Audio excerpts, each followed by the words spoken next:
ప్రధానమంత్రి నరేంద్ర మోదీ గారికి అన్నా లిజ్నోవా ఒక ప్రమాణం చేసింది. సో దానికి సంబంధించినటువంటి పోస్ట్ని అన్నా లిజ్నోవా గారు తన సోషల్ మీడియా అకౌంట్లో షేర్ చేశారు.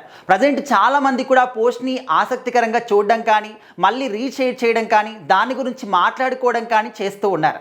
సోషల్ మీడియాలో ఎక్కడ చూసినా కూడా అన్నా లిజ్నోవా గారు పెట్టినటువంటి ఆ పోస్టే కనిపిస్తుంది. అసలు ప్రధాని గారికి ఏం ప్రామిస్ చేశారు, అసలు తనెందుకు ప్రామిస్ చేసింది, ఏ విషయంలో చేసింది అనే విధంగా కూడా కొంతమంది మాట్లాడుకుంటూ ఉన్నారు తెలియని వాళ్ళు.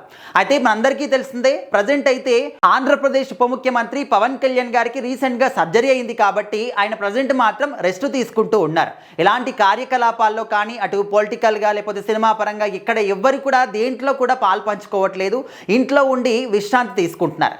మరి ప్రధానమంత్రి నరేంద్ర మోదీ గారు హైదరాబాద్ పరేడ్ గ్రౌండ్స్లో ఒక మీటింగ్ అటెండ్ అయ్యారు. సో ఆ మీటింగ్ అయిపోయిన తర్వాత పవన్ కళ్యాణ్ గారి ఇంటిని కూడా సందర్శించారు. అక్కడ అన్నా లిజ్నోవా గారు సాధారణంగా ఆహ్వానం కూడా పలికారు. తనతో పాటు మాట్లాడి అదేవిధంగా ఆశీర్వాదం తీసుకొని చాలా విషయాలు కూడా షేర్ చేసుకున్నారు. ఒక ప్రధానమంత్రి నరేంద్ర మోదీ గారు వాళ్ళ ఇంటికి వెళ్ళడమే గొప్పతనం అనుకుంటే, వాళ్ళతో పాటు వాళ్ళ పిల్లలతో పాటు కాసేపు సమయాన్ని కూడా ఆయన గడపడం జరిగింది. సో దీనికి సంబంధించినటువంటి వీడియోస్, ఫొటోస్ కూడా చాలా వైరల్ అవుతూ ఉన్నాయి. అయితే దీని గురించి అన్నా లిజ్నోవా గారు తన సోషల్ మీడియా అకౌంట్లో ఒక పోస్ట్ పెట్టారనమాట. నేను ప్రధాని గారికి ఒక ప్రామిస్ కూడా చేశాను అంటూ. అండ్ అదేవిధంగా ప్రధానమంత్రి నరేంద్ర మోదీ గారు కూడా తన ట్విట్టర్లో ఒక షేర్ చేశారనమాట.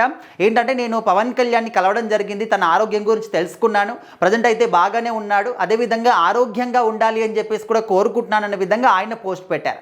ఇంకా ఇంకొక వైపు పవన్ కళ్యాణ్ గారు కూడా ప్రధాని మంత్రి అంటే మన దేశానికి ప్రధాని అయినటువంటి మోదీ గారు మా ఇంటికి రావడమే కాకుండా మాతో పాటు మాట్లాడి నా ఆరోగ్య క్షేమాలు తెలుసుకోవడం చాలా గొప్ప విషయం.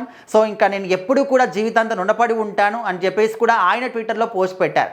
సో మొత్తానికి అసలు అన్నా లిజ్నోవా గారు ఏం పోస్ట్ పెట్టారు, ఏం ప్రమాణం చేశారంటే, సో మరి ప్రజెంట్ అయితే మా ఆయనకు బాగానే ఉంది సార్, సో ఆయన బాగా ఉండేలాగా నేను చూసుకుంటాను, అండ్ ఆయనకి ఎలాంటి ఇబ్బంది కలగకుండా పూర్తిగా కోలుకునేంత వరకు కూడా నేను కంటికి రెప్పలాగా కాపాడుకుంటాను, సో ఆ విధంగా నేను మీకు ప్రమాణం కూడా చేస్తున్నాను అనే విధంగా పవన్ కళ్యాణ్ గారి ఆరోగ్యం గురించి తనని బాగా చూసుకుంటాను అని చెప్పేసి మోదీ గారికి అన్నా లిజ్నోవా గారు ప్రమాణం చేశారనమాట. సో ఆ విషయాన్ని అన్నా లిజ్నోవా గారు స్వయంగా తన సోషల్ మీడియా అకౌంట్లో షేర్ చేశారు. సో ఈ విధంగా అసలు చాలామంది కూడా వీళ్ళ యొక్క బంధాన్ని చూసి, అంటే ఇంతకుముందు ఏం జరిగింది ఏంటి అనేది ఇంకా అదంతా కూడా తర్వాత విషయం అండి. ఎందుకంటే వాళ్ళు కూడా వాళ్ళ లైఫ్లో హ్యాపీగా ఉన్నారు, మ్యూచువల్ అండర్స్టాండింగ్తో విడిపోయారు కాబట్టి ప్రజెంట్ వీళ్ళ బంధం మాత్రం చాలా హ్యాపీగా ఉన్నారు, ఒకరినొకరు కంటికి రెప్పలాగా చూసుకుంటూ. సో మరి అన్నా లిజ్నోవా గారి గొప్పతనం గురించి ఇంకా ప్రత్యేకంగా చెప్పాలంటే చాలా విషయాలు కూడా ఉంటాయి. సో ప్రజెంట్ అయితే మోదీ గారికి తన భర్త విషయంలో ప్రమాణం చేశానని చెప్పినటువంటి ఆ వీడియో చాలా వైరల్ అవుతూ ఉంది.